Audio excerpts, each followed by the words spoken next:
मस्तक पर तिलक क्यों लगाना चाहिए, क्यों ये हमारे लिए जरूरी है। हिंदू आध्यात्म की असली पहचान तिलक से होती है। मान्यता है कि तिलक लगाने से समाज में मस्तिष्क हमेशा गर्व से ऊंचा होता है। हिंदू परिवारों में किसी भी शुभ कार्य में तिलक या टीका लगाने का विधान है। यह तिलक कई वस्तुओं और पदार्थों से लगाया जाता है। इनमें हल्दी, सिंदूर, केसर, भस्म और चंदन आदि प्रमुख है।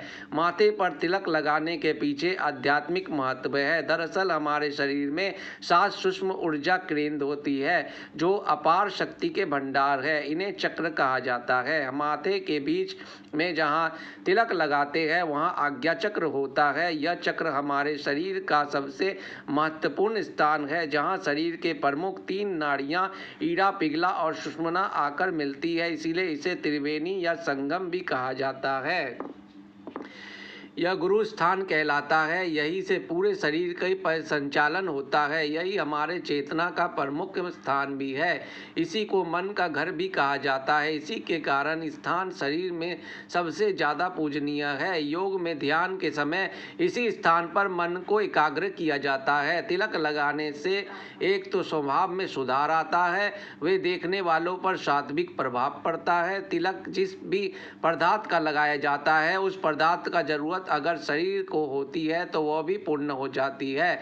आमतौर से तिलक अनामिका द्वारा लगाया जाता है और उसमें भी केवल चंदन ही लगाया जाता है। तिलक संग चावल लगाने से लक्ष्मी को आकर्षित करने का तथा ठंडक व सात्विकता प्रदान करने का निमित्त छुपा हुआ होता है। मस्तक पर चंदन का तिलक सुगंध के साथ साथ शीतलता देता है। मान्यताओं के अनुसार सुने मस्तक को शुभ नहीं माना जाता। माथे पर चंदन, रोली, कुमकुम, सिंदूर या भस्म का तिलक लगाया जाता है।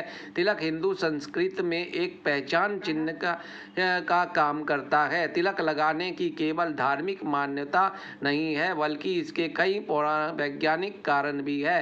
तिलक से मस्तिष्क में सेरोटोनिन और वह विटामिन टेरिफन नामक रसायनों का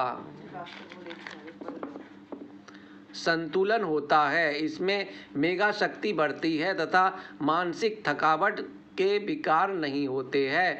हिंदू धर्म में जिसने संतों के मत है, जिसने पंत समुदाय है, उनके सबके अंग अलग अलग तिलक होते हैं। तंत्र शास्त्र में पंचगंत्र और अष्टगंत्र से बने तिलक लगाने का बड़ा ही महत्व है। तंत्र शास्त्र में शरीर के 13 भागों पर तिलक करने की बात कही है, लेकिन समस्त शरीर का संचालन मस्तिष्क करता है। इसीलिए उस पर तिलक लगाने की परंपरा अधिक प्रचलित है। तिलक लगाने में सहायता हाथ की अलग उंगलियों का भी अपना महत्व है। अनामिका उंगली से तिलक करने से शांति मिलती है, मध्यमा से आयु बढ़ती है, अंगूठे तिलक करना पुष्टिदायक कहा जाता है तथा तर्जनी से तिलक कर्म पर मोक्ष मिलता है। उत्तर की ओर मुंह करके लगाए तिलक वस्त्र धारण करने के उपरांत उत्तर की ओर मुंह करके ललाट पर तिलक लगाना चाहिए। विप्र यदि बिना तिलक के अंग या तर्पण करता है वह सर्वदा निष्फल होता है। ललाट के मध्य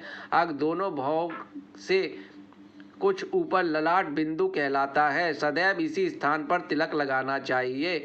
विष्णु संहिता के अनुसार देव का अनामिका प्रीत कार्य की मध्यमा, ऋषि कार्य कष्टिका तथा तांत्रिक कार्यों में प्रथमा उंगली का प्रयोग होता है। सिर, ललाट, कंठ, हृदय, दोनों बाहु, बाहुमूल, नाभि, पीठ दोनों बगल में इस प्रकार 12 स्थानों पर तिलक करने का विधान है। विष्णु आदि देवताओं की पूजा में पित्त चंदन, गणपति पूजन में हरिद्रा चंदन, पित्त कार्यों में रक्त चंदन, शिव पूजा में भस्म, ऋषि पूजा में श्वेत चंदन, मानव पूजा में चंदन, लक्ष्मी पूजा में केसर तथा तांत्रिक कार्यों में सिंदूर का प्रयोग तिलक का प्रयोग होता है।